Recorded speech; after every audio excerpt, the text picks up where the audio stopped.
চলো দেখে নেবো এই মুহূর্তে তুমি যার কথা ভেবে রিডিংটা দেখছো, ঠিক আছে, তার লাভ মেসেজ কি রয়েছে, সে তোমায় কি বলতে চায়, সে তোমায় কি বলতে চায়। দেখো তোমার পার্টনার কিন্তু একটু কনফিউজড আছে দেখা যাচ্ছে, ঠিক আছে।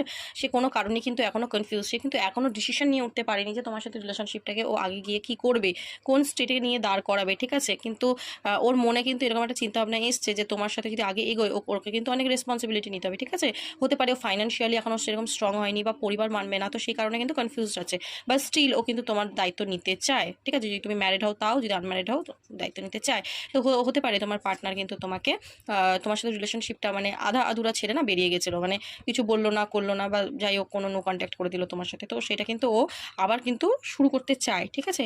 অনেক কিছু আছে, অনেক সত্যি আছে যেটা কিন্তু তোমাকে এসেও বলতে চায়, যেটা ধরো এতদিন বলতে পারিনি বা বলেনি, এবার কিন্তু সে তোমাকে এসে বলতে চায়, ঠিক আছে।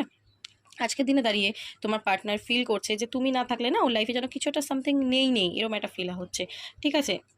তো তুমি ওর থেকে যেটা আশা রেখেছিলে, এই যে রেসপন্সিবিলিটি, তুমি হয়তো বলেছিলে আমাকে ম্যারেজ কমিটমেন্ট দাও, আমার দায়িত্ব নাও, আমার পাশে থাকো, তো ও কিন্তু সেটা তোমাকে দেয়নি। তো ও সেটা বুঝতে পারছে যে আজকে তুমি আমার থেকে যেটা চেয়েছিলে আমি তো সেটা দিতে তোমাকে অক্ষম ছিলাম, আমি তোমাকে দিইনি, ঠিক আছে, আমি নেগলেক্ট করেছি। তো এই মুহূর্তে হতে পারে তুমি ওকে সেরকম চেস করছো না, তো ও মনে করছে যে তুমি হয়তো ওকে আর আজকের দিনে কেয়ার করো না। তো পাস্টে খুব হারিয়ে যাচ্ছে, পুরোনো স্মৃতি খুব মনে পড়ছে ওর বারবার, এবং ও ফিল করে তোমার আর ওর সম্পর্কটা কোনোদিনই ভাঙার নয়। যদিও এই মুহূর্তে নো কন্ট্যাক্ট হয়ে গেছে, বাট আবারও সেটা ঠিক হতে পারে, ঠিক আছে। ইকুয়াল গিভ এন্ড টেক কিন্তু তোমার সাথেও করতে চায়। তো এনার্জিটা খুব ভালো আছে, এনার্জিটাকে ক্লেম করো, ইউনিভার্সকে গ্র্যাটিটিউড ফিল করো। ওকে, চলো, থ্যাংক ইউ সো মাচ।